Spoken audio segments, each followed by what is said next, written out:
Olá, meus irmãos, boa tarde. Aqui estou para dar início a mais um trabalho dessa tarde de hoje, que é a nossa palestra virtual. Eu sou Jaciara e estou aqui para dirigi-la. Vamos iniciar o nosso trabalho fazendo a leitura do livro Um Evangelho segundo o Espiritismo. A paciência.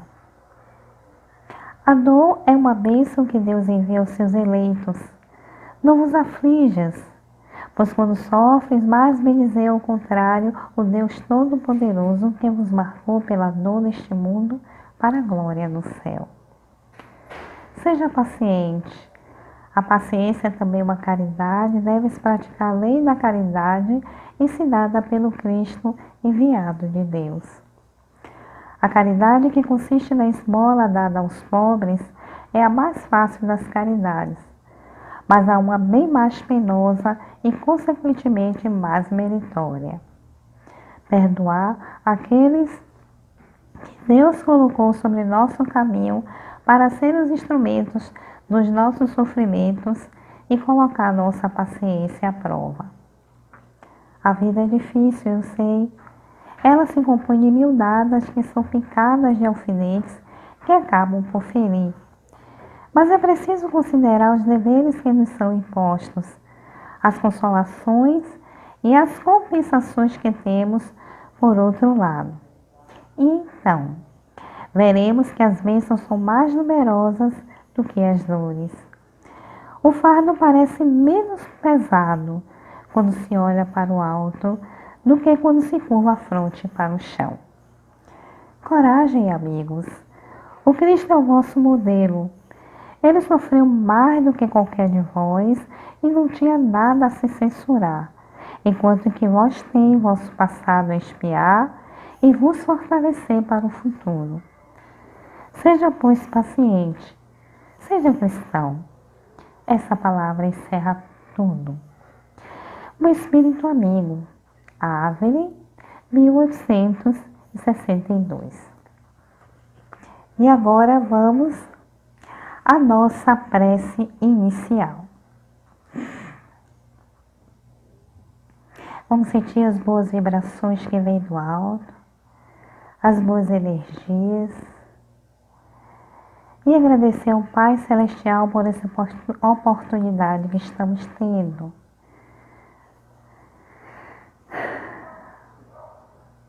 Amado Mestre Jesus, aqui estamos reunidos em oração para aprender um pouco mais da Tua doutrina. Rogamos, Senhor, pelos Espíritos mentores do nosso canteiro. Dai a eles crescente iluminação. Senhor, pedimos por nós encarnados e os desencarnados em estado de necessidade, que sejamos atendidos em nossas dificuldades, conforme os nossos merecimentos. Mestre, ilumina nossa palestrante Alexandra Dantas, a quem cabe a exposição doutrinária da tarde de hoje, a qual nos faz um convite, que é o convite à pureza. Que possamos ser receptivos. Senhor Jesus, com a paz no coração, iniciaremos a nossa palestra de hoje, passando a palavra para a nossa amiga e irmã palestrante Alexandra. Que Jesus nos abençoe, meus irmãos. Então, vamos dar início à nossa exposição de hoje, inicialmente agradecendo a Deus, agradecendo aos espíritos amigos que nesse momento me inspiram, a fim de que eu consiga externalizar toda a minha compreensão acerca do Evangelho de maneira eficiente, coesa e de maneira simples e sincera. A minha gratidão aos espíritos amigos que estão ao meu lado e que fazem esse momento ser presente. A minha gratidão a todos que sempre estão comigo, a minha gratidão ao canteiro de fraternidade Pronto Atendimento Espírita e a todos que colaboram ouvindo um pouco do que essa pessoa tem a compartilhar. Bom, O capítulo que nos cabe a reflexão de hoje é intitulado de Convite à Pureza. O livro trabalhado é Convites da Vida, psicografado por Divaldo Franco, por intermédio do espírito Joana de Ângeles. E aí nós vamos trazer algumas considerações do livro, ou melhor, desse capítulo, e vamos tentar contextualizar outras reflexões do Evangelho de Jesus e outras referências dentro da própria interpretação que Joana nos traz dentro do capítulo. Inicialmente, ela vai começar com uma frase bíblica de Mateus, capítulo 5, versículo 8, que nos traz mais uma contribuição de Jesus para o nosso engrandecimento pessoal, que se diz: bem-aventurados os puros de coração, porque verão a Deus.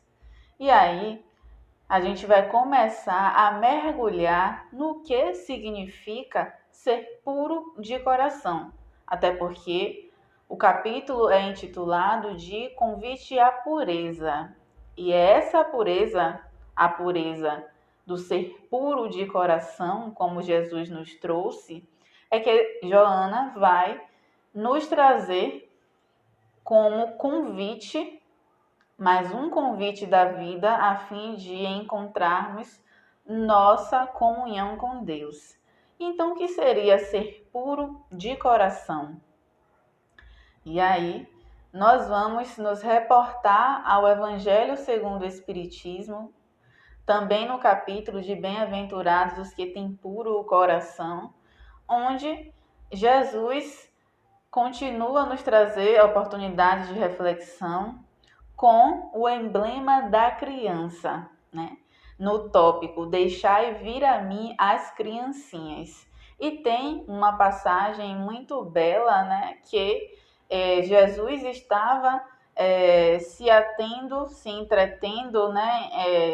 Oferecendo a sua pureza para aqueles que estavam ao seu redor, e crianças se aproximavam dele, seus discípulos, né, pensando que as crianças poderiam atrapalhar a explanação, o momento de Jesus com todos aqueles que estavam ao redor, tentaram afastar aquelas crianças que se aproximavam do mestre. E aí o mestre, claro, reprova essa atitude e manda que essas crianças possam sim ser trazidas para ele. E vai acrescentar dizendo que bem-aventurados aqueles que têm o coração puro, semelhantes às crianças. Por que a criança? E o porquê Jesus traz a criança como um emblema da pureza e como um ponto para que nós possamos nos assemelhar à criança. Não que devemos ser a criança, mas a criança revela algo muito de sublime que nós podemos nos espelhar no que ela tem a nos trazer. E agora a gente começa a tentar refletir mais. O que a criança tem de tão especial que nos traz uma conexão muito forte com a pureza do coração, que nos traz um entendimento mais palpável e visível do que é ser puro? Acredito que quem tem uma criança em casa, quem tem uma criança perto, quem já foi criança, será que temos dificuldade de recordar na época em que éramos crianças? Poxa, porque é tão difícil, já que fomos uma criança. E a gente retorna às perguntas iniciais. O que a criança tem de tão especial? A criança é um emblema da inocência, da ingenuidade, da candura, da simplicidade. Em uma criança, as más tendências e os instintos ainda perversos que existem em todos nós ainda estão, de certa forma, adormecidos. o que faz parte do processo reencarnatório do indivíduo, onde no período da infância o próprio Kardec nos traz essa contribuição também no tópico de deixar e virar minhas criancinhas.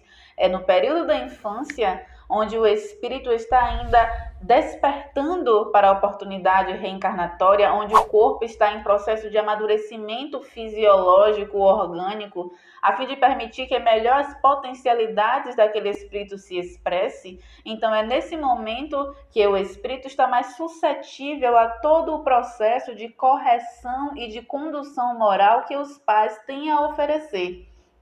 Então, dessa forma, com as mais tendências ainda em estado de adormecimento, é claro que a criança ela vai transparecer e vai expressar com certeza a inocência, a ingenuidade.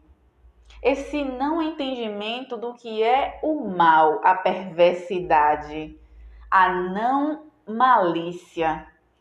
E então a criança, claro, cativa a todos. São perguntas inocentes, são comentários que não têm intenção nenhuma de machucar ou de ofender alguém. É uma doçura tão sublime que faz encantar e que faz enobrecer aquele coração que ouve aquelas frases que saem dos sentimentos mais profundos daquele espírito. E cadê o avô ou a avó, o pai ou a mãe e qualquer outro que se encontra perto de uma criança que não se derrete com um eu te amo, que traz a profundeza do espírito, que traz a profundeza e a capacidade de amar que existe em cada um de nós. E aí, quem não se derrete ao contato com essa inocência, com essa candura? Todos. Isso caracteriza uma capacidade que todos temos de também ser como essas crianças. E a gente começa a retomar as perguntas iniciais também. Onde está aquela criança em que nós fomos? O tempo passa, a criança vai amadurecendo, chega às fases da adolescência adulta e as outras subsequentes, e as más tendências, como ficam? Seria uma oportunidade para nós nos corrigirmos. No entanto, ainda nos defrontamos com essas imperfeições, onde ainda latente em nós, e claro, nós ainda conseguimos dar muita vazão a esse nosso lado ainda de imperfeição e se entretendo mais a essas más tendências, nós nos promovemos a momentos de intolerância, momentos de rigidez íntima, onde a criança fica cada vez mais de lado, onde a inocência fica cada vez mais no escanteio de nós próprios. E aí, toda a nossa capacidade de não ser como criança consegue falar mais alto. E aí a gente começa a refletir. Por que não temos o coração puro? Porque hoje, enquanto adultos ou enquanto qualquer outra etapa de amadurecimento físico, fisiológico ao qual nós estamos, ainda temos dificuldade de vivenciar a inocência e a candura que a criança vivencia.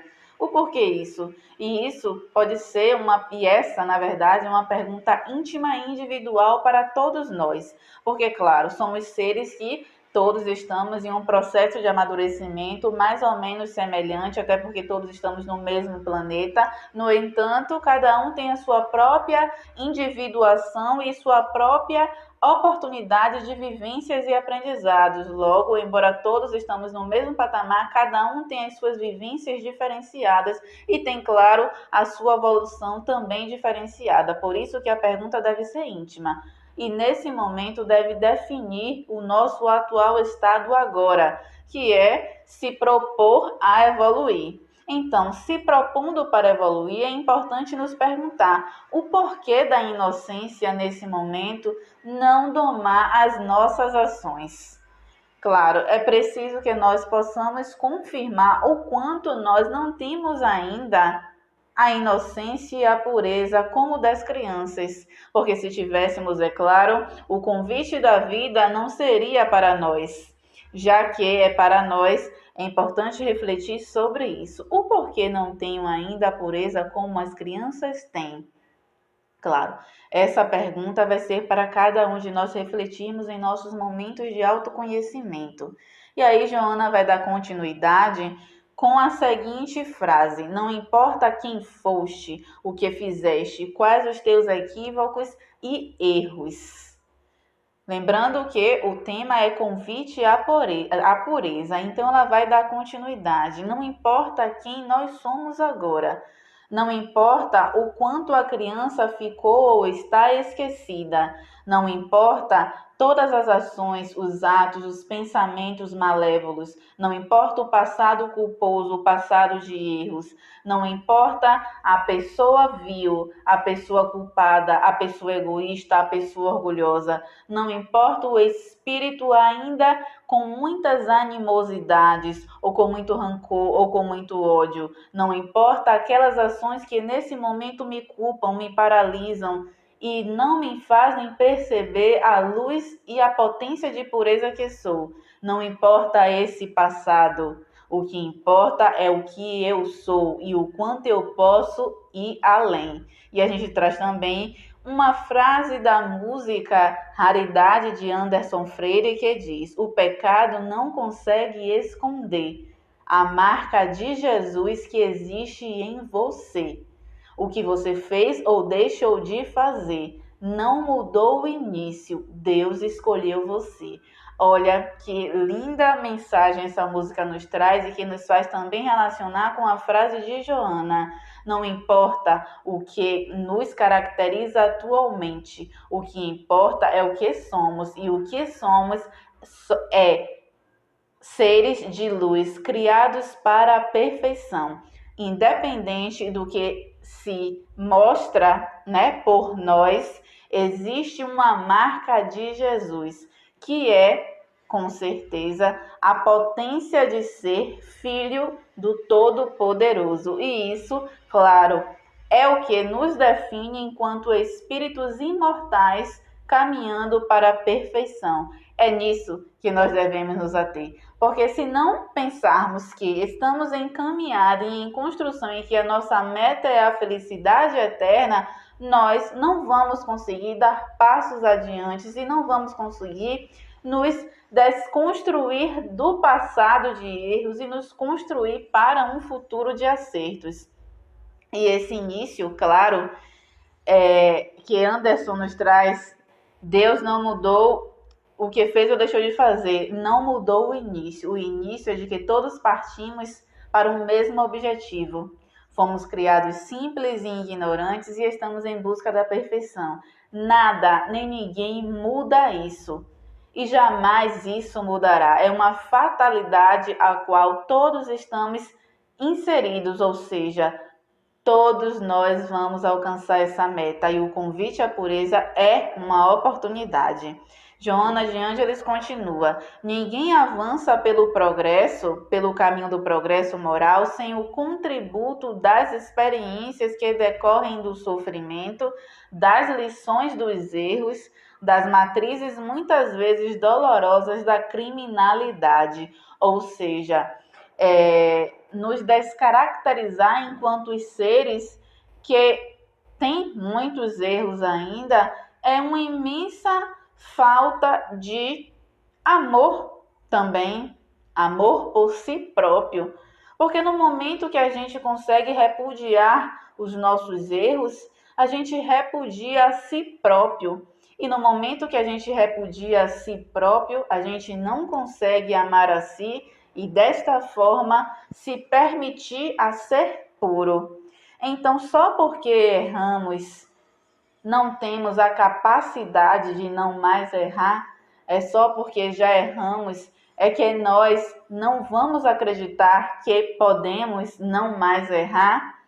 Então, nós nos atemos bastante a esse nosso lado e desta forma nós temos muita dificuldade de enxergar que sim, tem um brilho dentro de nós, só à espera de oportunidades para se expressar e para ainda fazer comover todas as outras pessoas que estão ao nosso lado. E aí nós vamos dar continuidade, trazendo a importância de integrar o nosso passado ao nosso presente e, desta forma, nos possibilitar o avanço para o futuro. Não é repudiar tudo que está em nosso inconsciente como algo de errado, mas é trazê-lo, na verdade, trazer toda essa bagagem para a nossa vida presente. Porque quando a gente percorre um caminho e cai nesse caminho, enxerga pedras nesse caminho, se nós quisermos continuar andando, não vamos querer mais percorrer essa trajetória, porque eu sei que ali vai ter pedras. Então, enxergar os erros como oportunidade de acerto nos oferece novas rotas de caminhada, novos caminhos de ascensão. Mas é claro, para realizar todo esse processo e investimento, é super fundamental e interessante que nós possamos avaliar qual é esse caminho, quais foram os obstáculos, porque se nós não enxergarmos esses obstáculos, não tem como construir uma nova rota, um novo caminho. Ou seja, é importante a luz do autoconhecimento para verificar quais são as pedras que foram fontes de quedas para nós e que são fontes de quedas para nós. Sem esse olhar atento e sem esse olhar reflexivo, dificilmente teremos força para darmos continuidade a uma nova rota, uma nova caminhada. Então, desta forma, a gente traz agora, o Santo Agostinho com a sua sublime reflexão no Livro dos Espíritos, no comentário sobre o autoconhecimento, como uma oportunidade para nós de trazer à luz e de trazer a fundo todas as nossas más tendências e tudo o quanto essa imperfeição se alastra e se perfunde em nosso dia a dia. Se nós não enxergarmos o quanto ainda precisamos melhorar, não tem como melhorar. E nesse sentido, a pureza de coração, ela traz a sua também contribuição quando a humildade, que está totalmente aliada à pureza, se torna muito importante, a fim de que tenhamos os olhos de enxergar o quanto ainda precisamos de correção moral. E esse processo deve ser realizado, claro, com muito amor próprio. Amor próprio no sentido de amar a trajetória do espírito e de amar a si para encontrar felicidade em si, o amor em si, e a partir daí enxergar Deus em nós, enxergar o outro também como um irmão, que também tem as mesmas necessidades que nós.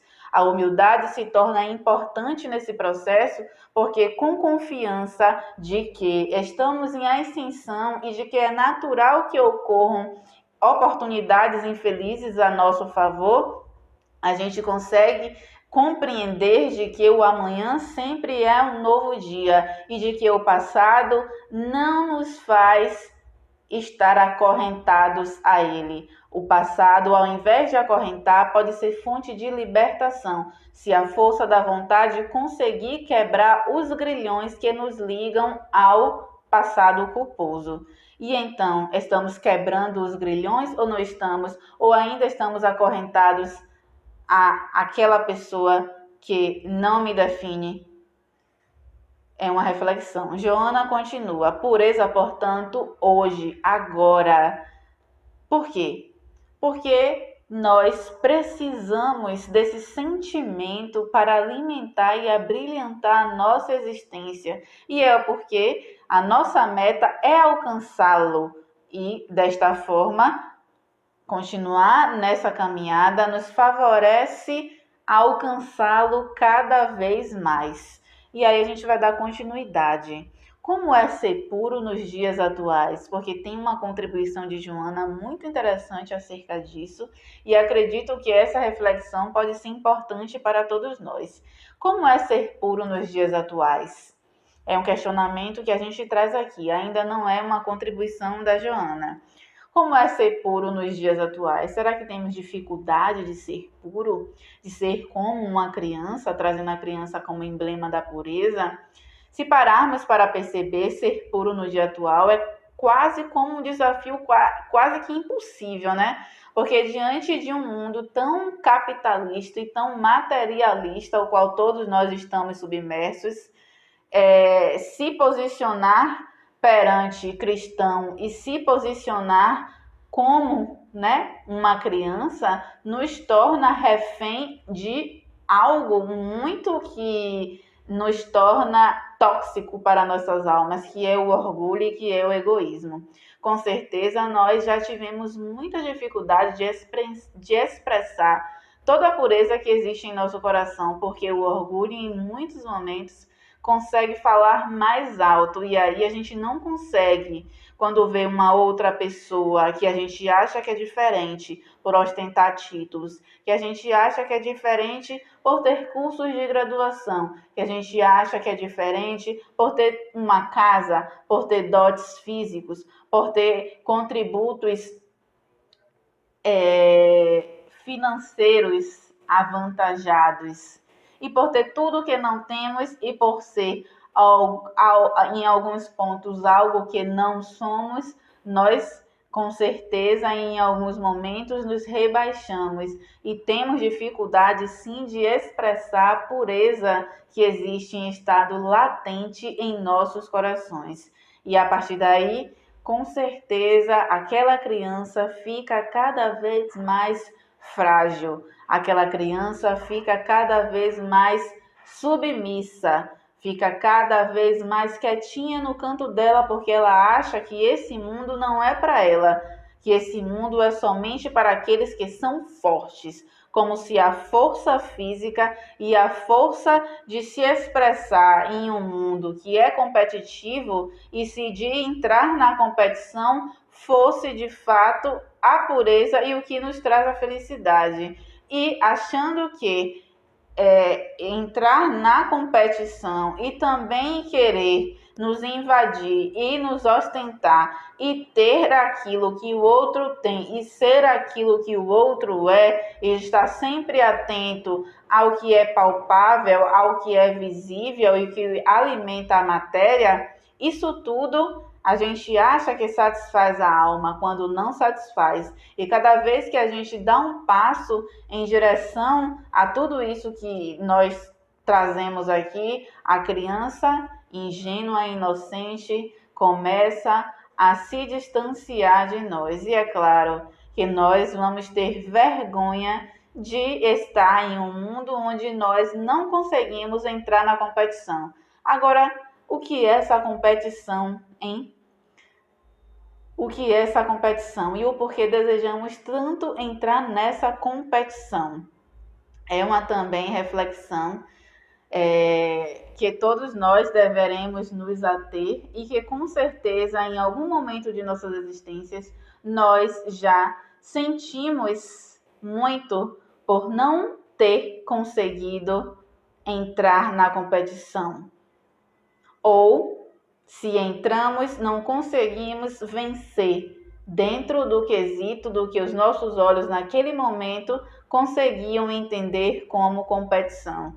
E o que a gente traz é muito importante, porque hoje aquela pessoa que não entra nesse mundo competitivo e que é, de certa forma, muito diferente em caracteres morais das pessoas super competitivas e que vivem no mundo somente para alimentar os títulos acadêmicos, os títulos intelectuais, ou que vivem no mundo somente para alimentar a fama própria, o amor próprio, a vaidade de casta, a vaidade de família, a vaidade de ser aquela pessoa que tem uma profissão muito boa, ou aquela pessoa que tem dotes morais, que acha que tem muito bem, ou que tem um porte físico belo e diferente do outro, ou que é mais velho e simplesmente tem mais aprendizado que o outro, ou que simplesmente se considera ser melhor, sim, porque não, todos nós nos consideramos ser melhores que o outro, é natural, se fosse assim, não teríamos o orgulho, é natural no sentido de que, como todos somos imperfeitos, é natural que isso ocorra em nós, mas não é o que deve se ocorrer. E então a criança fica cada vez mais deixada de lado, e no mundo onde a maioria se expressa para se manter, e se posicionar e se ater ao que se vê, com certeza é difícil se ser. E aí a criança fica de lado. Com certeza ela fica de lado e muitas vezes essa criança num corpo de adulto que é deixada de lado é caracterizado como bobo, abestalhado, tolo, idiota. Quem nunca ouviu essa expressão? Quem nunca falou essa expressão? Ah, aquele dali, ó, é mansinho, não entendendo o significado de ser manso. Ou aquele dali é passivo demais. Ave Maria, é leso. Não que essas expressões de fato possam trazer uma pessoa onde a inocência se revela, mas em alguns momentos a ofensa também tem outras denotações. No entanto, a gente traz aqui as expressões para o sentido daquele que tem a pureza, a inocência, mas que não consegue expressá-la ainda. E Joana de Ângeles, agora nós vamos entrar nela, traz uma contribuição muito importante. A conspiração generalizada contra o estado de inocência, que não significa ignorância do mal, porém superação dele. E a gente entra agora num ponto muito importante que traz total ligação com tudo que a gente traz aqui e agora. Uma conspiração generalizada. O que é? O que seria essa conspiração generalizada? Tudo que é aquilo que nós comentamos, esse mundo materialista, esse mundo competitivo que nos traz esse plano, esse complô contra o amor, contra a inocência. E aí a inocência, que na visão de muitos, né, nos traz o reporte de ser bobo, de ser tolo, de ser abestalhado, como nós já ouvimos diversas vezes essas expressões. Na verdade, Joana nos traz que o estado de inocência não significa ignorância do mal, quando, né, em vários momentos, o significado dessas expressões é não sabe o que é o mal, não sabe o que é ter malícia, não sabe o que é ser esperto, porque os espertos é que dominam o mundo e a gente precisa ser esperto. Sem a esperteza, dificilmente você vai conseguir se dar bem. É preciso ter malícia, senão a gente não sabe lidar com o outro, senão a gente não consegue mergulhar e se posicionar. É preciso, para se ter um bom posicionamento perante a sociedade e as pessoas, ser esperto, ser malicioso. É preciso sim. Será mesmo que é preciso? Joana nos traz.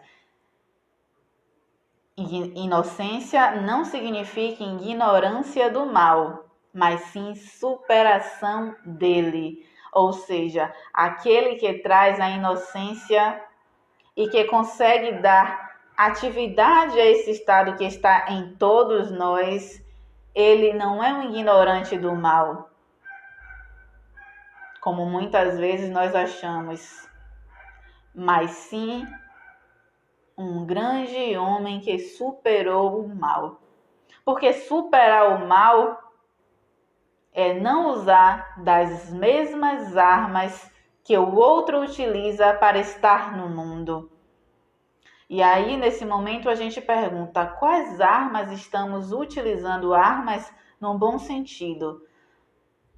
Quais armas estamos utilizando para viver em um mundo competitivo, em um mundo materialista? Será que estamos utilizando das mesmas armas da competição? Ou será que estamos sufocando a latência da inocência que há em nós? Quando se supera o mal, nós não temos a necessidade de nos prevenirmos de ações maléficas utilizando as mesmas armas que o outro.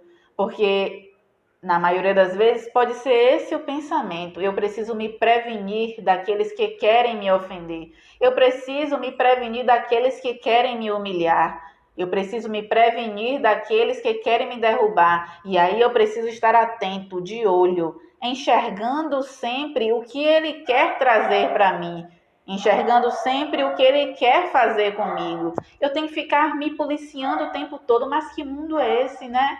Como é que a gente consegue viver sempre pensando que o outro quer nos fazer mal e sempre pensando no mal? É claro que há muitos corações maliciosos que sim desejam fazer o mal, mas será que é sempre pensando no mal que a gente consegue nos prevenir desse mal? O medo de tudo. Será que esse é o melhor caminho? Ou será que a pureza não é o melhor caminho, o caminho de superação?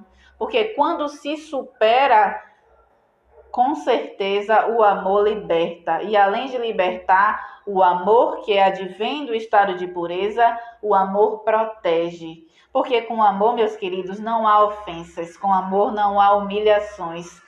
Com amor não há maltratos internos. E o outro pode até querer ofender, chamar de bobo, chamar de ignorante, chamar de burro, chamar de tudo. Mas esse coração que ama não vai se ofender, porque sabe que o outro não tem o amor que existe em todos nós. O outro não tem nesse estado o qual nós sabemos que temos e podemos expressá-lo. Por isso, a autoconfiança e a autoidentificação de ser um espírito de amor nos permite crer que, sendo eu fonte de luz, em um ser em escalada para a perfeição, tudo que me vier de fora para me rebaixar não irá me rebaixar, porque a pureza é que vai me elevar. E aí eu vou conseguir me isentar de toda a competição, de toda a malícia que existe no mundo e que muitas vezes nós nos atemos a ela para sobreviver nesse mundo. Dando continuidade, Joana nos traz pureza na ação e no pensamento. Ou seja, a gente traz a consciência da ação, a consciência de ser puro. No entanto, como André Luiz nos traz em seus livros, no pensamento reside as causas. Então, é do pensamento que parte toda a ambição do espírito. E eu trago aqui ambição no sentido de aspiração. Então, é importante nos ater agora. O que nós aspiramos nesse momento? Será que é nos mantermos em um mundo competitivo? Ou será que a nossa aspiração é ser puro a todo instante? Porque se essa aspiração for ser puro a todo instante, é claro que no meu pensamento, somente, ou pelo menos na maioria das vezes, vai ser esse pensamento, essa aspiração que vai dominar. E assim como no pensamento reside as causas e do pensamento parte a ação, as minhas ações, os meus hábitos serão com certeza hábitos mais puros, mais inocentes no sentido de candura, de simplicidade, de humildade. E então a gente consegue trazer e relacionar que a gente só consegue ser inocente quando o espírito tem a vontade e consegue cada vez mais se desamarrar do orgulho e do egoísmo. Então, o pensar é fundamental. Outra reflexão é: quais são os meus pensamentos nesse instante? Qual é a característica dele? Eu quero ter, eu quero ser, porque o ser também traz sim uma tendência orgulhosa e vaidosa quando esse ser, ele deve ser um ser para ser melhor do que o outro. Aí sim ele é ineficiente para a lei de amor. Então, o que eu quero ser? O que eu quero ter? Quais as características dos meus pensamentos? É porque é dele que vai partir as ações. Então, voltar para o pensamento é fundamental. E a gente traz também uma contribuição de Jesus, ainda no capítulo de Bem-aventurados aqueles que têm puro coração, quando ele nos traz que ele nos traz o tópico de pecado por pensamento, adultério. E adultério é no sentido não da traição amorosa, mas no sentido de toda ação que é contra uma ação amorosa, toda ação contra uma ação moralmente instituída como sendo uma ação característica do amor. Então, assim, né, um pecado no sentido de que assim também um desvio quando nós não pensamos da maneira como nós deveríamos pensar. Joana de Ângeles dá continuidade, né? Já trazendo algumas considerações finais, Joana nos traz, né, o caminho, qual seria o caminho para de fato alcançar a pureza em nossos corações e ter o coração puro. Todavia, mediante o culto vigoroso do Evangelho, faz-se imperioso o retorno à pureza para a conquista da paz. Ou seja, o culto vigoroso do Evangelho é o farol que nos ilumina e mostra a caminhada para que a criança possa retornar e a pureza ostentar em nossa alma toda a beleza de ser filho de Deus. E aí, Joana de Ângeles vai nos trazer muitas contribuições com referências e exemplos daqueles que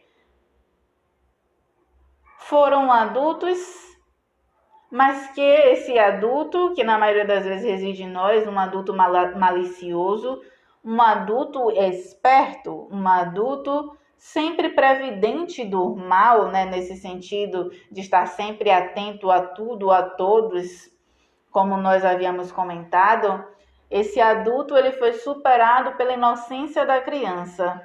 E aí alguns exemplos que Joana nos traz é de Maria de Magdala, por exemplo, que conseguiu se dissociar da figura que era atrelada ainda às paixões, aos prazeres carnais. A mesma conseguiu se desvencilhar do seu lado, desse lado bastante imperfeito, e naquela mesma existência, Maria de Magdala se ateve a amar aqueles que estavam ao lado dela.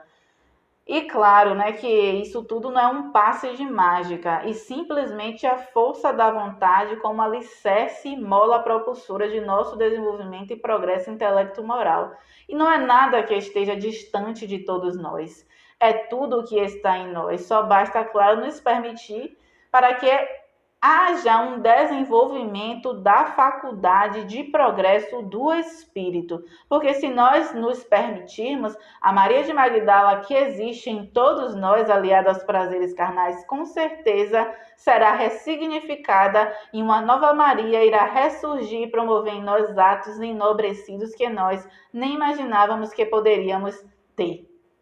Saulo também nos traz uma contribuição muito importante, porque se Saulo não acreditasse que ele poderia ser diferente, que o passado culposo dele não definia o espírito dele e que a consciência de culpa e o medo não o impediriam de encontrar felicidade, se Saulo não acreditasse em tudo isso, o Paulo não iria ressurgir e não iria divulgar o cristianismo como divulgou. E para nós agora seria um excelente exemplo, a fim de que a confiança possa alicerçar em nós a força necessária para nos desamarrarmos de toda a corrente do orgulho, do egoísmo, da vaidade, da intolerância, da rigidez que existe em nossos corações.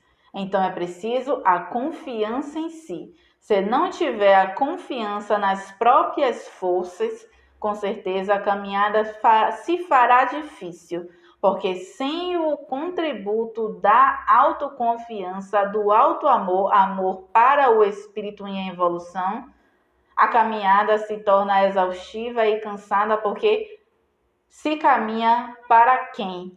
Quando a gente se caminha para nós, a caminhada se torna um ponto com objetivo. Quando se caminha sem objetivo e se caminha não para nós, se caminha ao léu, ao vento, sem objetivo. E aí sim essa caminhada se torna bastante árdua, porque não há sentido em caminhar e com certeza fica mais difícil de se alcançar o que se deve ser alcançado. São Francisco de Assis também nos traz um excelente incentivo para que possamos também nos desvencilhar de tudo que nesse momento não nos faz conduzir a Deus. São Francisco de Assis, antes de compor a linda oração que hoje é também uma música a iluminar as nossas consciências, a oração de São Francisco de Assis. Antes de tudo isso, São Francisco foi até para as guerras que no período estava acontecendo. São Francisco, ou melhor, Francisco ainda não era todo ser nobre que foi a ponto de ser caracterizado como santo, se permitia se entreter dentro dos prazeres carnais, bebia, ostentava tudo que poderia ostentar, até porque ele veio de uma família com recursos financeiros bastante avantajados e durante todo aquele iniciar de sua vida, ele não se reportava a Deus no sentido amoroso e de vivência do evangelho como ele entendeu depois. Então ele estava livre para se saciar dentro das próprias necessidades dos prazeres carnais. Mas São Francisco não permaneceu nesse estado. E claro, depois de um momento de reflexão interior, São Francisco se tornou um emblema da caridade, da vivência do Evangelho. Porque nós também não conseguimos vivenciar o Evangelho como Francisco vivenciou. Claro que os dias atuais nos permitem outras tendências e outros caminhos. No entanto, o Evangelho sempre traz convites para ser pregado, porque nós ainda não conseguimos trazer a pureza de Francisco para o nosso dia a dia, cantar como ele cantava, falar com os pássaros como ele falava, admirar a natureza como ele admirava, contemplar o belo, o sol, as nuvens, as estrelas como ele contemplava. Cadê a pureza de nossos corações, a inocência da criança que nos faculta simplesmente brincar com a terra? Sim, brincar com os animais, por que não? Porque se esconder dessa inocência e dessa pureza, porque se esconder de nós mesmos, com medo de quê? E se esconder de quem? Agostinho nos traz também uma excelente oportunidade de referência para vivenciar o ideal cristão. E Mônica, que era a sua mãe, sempre observando as más tendências do filho, que ela também relacionava a uma relação com o seu pai, o pai de Agostinho, que também tinha tendências bastante perversas, maliciosas. Mônica viu o filho começar a crescer e expressar assim esse lado ainda vaidoso, orgulhoso, perdido. Agostinho não era cristão nesse momento e Mônica, observando as más tendências do filho, se preocupava bastante com o futuro que ele estava construindo. Ela, cristã devota e bastante fervorosa, queria e gostaria muito que o filho vivenciasse o evangelho, e Mônica se ateve à oração. E segundo as biografias de Agostinho, Mônica orou por vários anos. Cerca de 30 anos orando a fim de que o filho alcançasse o evangelho e a pureza do coração. Agora, parando um pouco para refletir, no que Mônica acreditava? Ela acreditava em quê? Como ela utilizava o recurso da oração? Como a oração foi capaz de contribuir para que o Agostinho fosse virar o Santo Agostinho? E claro, um espírito de alta envergadura e que também traz as suas contribuições no Livro dos Espíritos e que participou da pleiade de anjos responsáveis também pela codificação da doutrina espírita.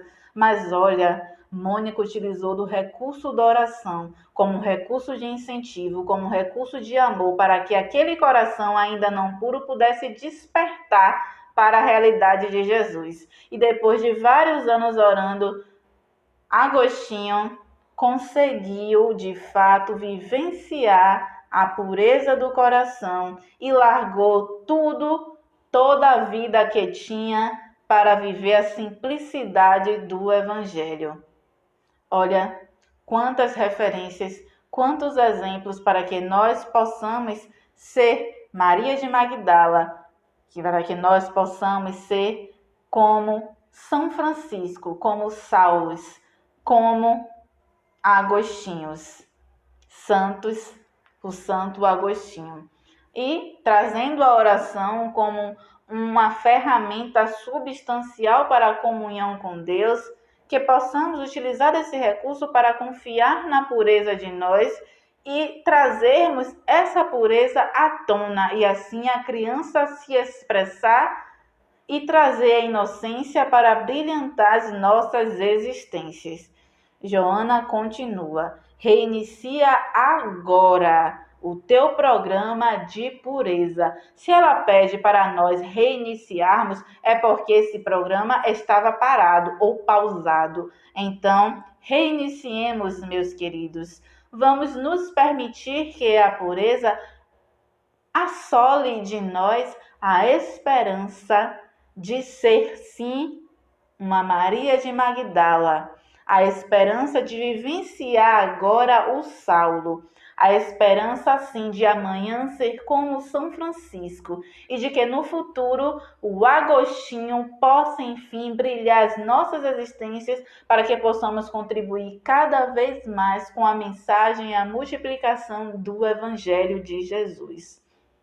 E aí nós vamos encerrar agora com um poema que foi composto em inspiração com a espiritualidade superior e que faz parte que foi composto também por uma irmã muito querida e que se traz assim, eu vou recitá-los, tem tudo a ver com a nossa mensagem de hoje. Luz que brilha dentro de mim e me faz sentir que o universo é ali e eu posso chegar. É difícil, demora, mas eu posso alcançar. Cair e levantar faz parte do andar. O importante é caminhar sem perder a direção, com fé e resignação, sempre ouvindo a voz de Deus falar dentro do coração. Que Jesus nos abençoe hoje e sempre. Gratidão e reiniciemos o nosso programa de pureza. Deixemos a criança transparecer e seremos cada vez felizes e alegres com a vida. Beijos e até a próxima. Gratidão à nossa palestrante Alexandra pela palestra tão edificante.